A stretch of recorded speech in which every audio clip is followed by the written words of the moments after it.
এক বনে খরগোশ আর কচ্ছপ পাশাপাশি বাস করত। দুজনের মধ্যে বেশ বন্ধুত্ব ছিল, কিন্তু মাঝে মাঝে ঝগড়াঝাটি হতো না তা কিন্তু নয়। খরগোশ খুব জোরে ছোটে, যেন বাতাসের আগেই ছুটে চলে, আর কচ্ছপ সে ধীরে ধীরে চলে হেলে দুলে।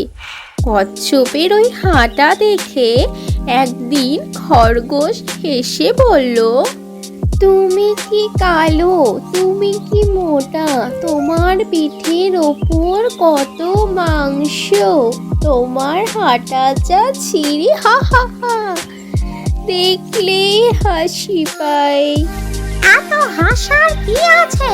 চলো তোর প্রতিযোগিতায় নামি, দেখি কে জোরে ছুটতে পারে। প্রতিযোগিতা? হা হা হা, তা আবার কার সাথে? আচ্ছা, তুমি যখন নিজের মুখে বলছো তবে তো রাজি হতেই হয়। তাহলে কত দূর যাওয়ার প্রতিযোগিতা করবে আর কখন শুরু হবে? শুরু হবে অনেক দূরে, ওই নদীর ধারে। অতএব শুরু হয়ে গেল প্রতিযোগিতা। খরগোশ এক দৌড়ে অনেকখানি এগিয়ে গেল। পেছনের দিকে তাকিয়ে দেখলো কচ্ছপকে কোথাও দেখা যাচ্ছে না। সেদিন রোদের তেজ ছিল বেশি। পাশেই গাছের নিচে একটু ছায়া দেখতে পেল খরগোশ, আর ভাবলো, কচ্ছপকে তো কোথাও দেখা যাচ্ছে না।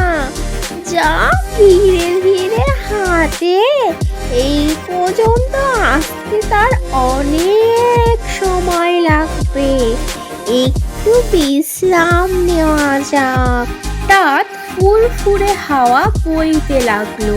গাছের ছাওয়ায় বসে মিষ্টি ফুরফুরে হাওয়ায় খরগোশের ঘুম পেয়ে গেল। খরগোশ কখন যে ঘুমিয়ে পড়লো তা নিজেই বুঝতে পারলো না।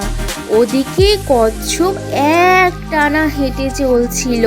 রোদের তেজ গ্রাহ্য না করে সে হেঁটেই চলল। এদিকে বেলা পড়ে এলো। কচ্ছপের ঘুম ভাঙল। এবার সে তখন আশেপাশে তাকালো। ওই কচ্ছপকে দেখতে পাচ্ছি না তো। হা হা হা, ওর যা চলার গতি, ওর পৌঁছাতে রাত হয়ে যাবে। যাই, আমি আস্তে আস্তে এগিয়ে যাই। সেখানে পৌঁছে হাঁপাতে হাঁপাতে খরগোশ দেখলো তার আগেই সেখানে কচ্ছপ পৌঁছে বিশ্রাম করছে।